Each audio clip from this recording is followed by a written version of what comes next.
I love Beaujolais so much that I literally tattooed it on my arm.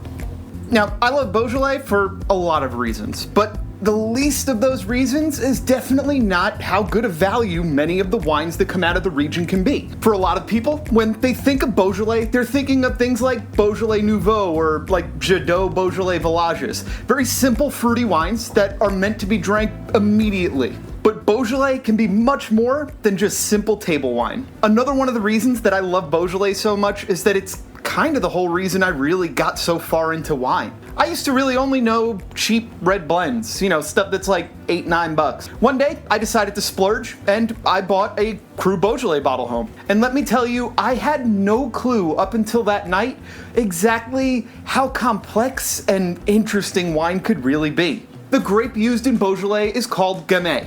Now, to me, Gamay can be both fun and serious at the same time, and that's one of the other reasons that I love Beaujolais so much. Gamay is often responsible for bright, fruity, and fresh wines, but in the right hands, it can also be extremely serious, structured, and absolutely something worth paying attention to. In general, Gamays are lighter to medium bodied with really good acidity. The fruit can range from kind of like a black berry kind of fruit to brighter red pomegranate strawberry types of fruit. And often interwoven between the fruits, you will see some purple flower like violet type of notes, some earthiness, and some spice. This wide range of flavors you can get out of Gamay doesn't just make Gamay a great wine grape, it also is the reason that Beaujolais can be so interesting and so diverse. And that's why it's worth knowing the Cru Beaujolais. Cru Beaujolais refers to the 10 villages that are considered to be the top tier of the region. In each of these villages, Gamay shows its more distinct and serious side. And each of the crus winds up with its own personality. From north to south, they are Saint-Amour, Julienne, Chenasse, Moulin-a-Vent, Fleurie, Chiroubles, Morgon, Rainy, Bruy, and Côte de Bruy. But for this video, we're just going to focus on 4 of these, and one bottle from each of those 4 regions that shows the characteristics of that cru. Let's start off with the most elegant of these 4 bottles, Domaine de la Grosse Pierre Chiroubles. Chiroubles is one of the crus that I think gets overlooked a little bit too often when it comes to Beaujolais in the American market. The reason for that is that we are accustomed to, and often most enjoy, big, bold, loud wines. And Chiroubles is responsible for wines that are a little bit more elegant, a little bit more finessed, and a little bit more floral. Domaine de la Grosse Pierre Chiroubles brings black and red succulent cherry notes, backed by purple floral notes, juicy acidity, and fine tannins. This is a wine that is both fun and fresh and elegant without sacrificing the kind of serious side that you want out of a Cru Beaujolais. From there, we'll take a look at a region that generally still keeps that floral note around, but injects a little bit more backbone and structure into the wines, Fleurie.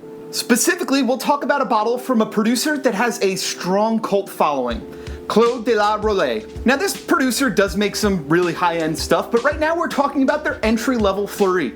This wine has notes of raspberry and strawberry with floral, peppery, and earthy complexity woven throughout. It is extremely perfumed, like it jumps right out of the glass at you. And it has a verve and energy to it that is hard to forget once you've tasted this wine. This next bottle is arguably the most important wine that comes out of Beaujolais, Marcel Lapierre Morgon.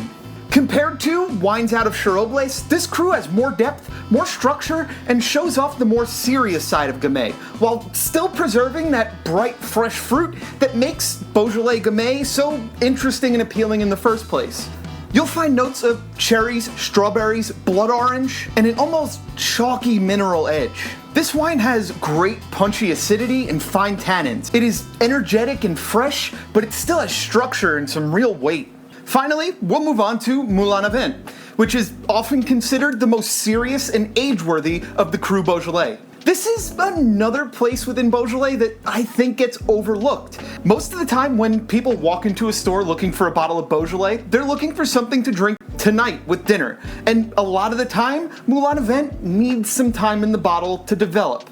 Domaine d'Auchon Old Vine Moulin-a-Vent is a great bottle to show off that age-worthy structure. Chalky tannin and ripe acidity provide a great base for the juicy plum and ripe cherry core. You also have layers of mandarin oil, spice, iron, and a savory depth that shows off a much more serious side of Gamay than those Thanksgiving wines that everyone waits in line for.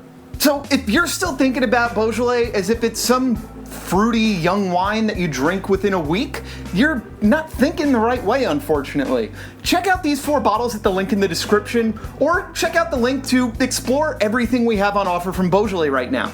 There is a ton of amazing wine in Beaujolais, and the more you taste, the more you can appreciate the complexities and depth of these wines beyond what you see advertised in November. That's gonna be it for me this week. Now, go drink some Beaujolais. Adios.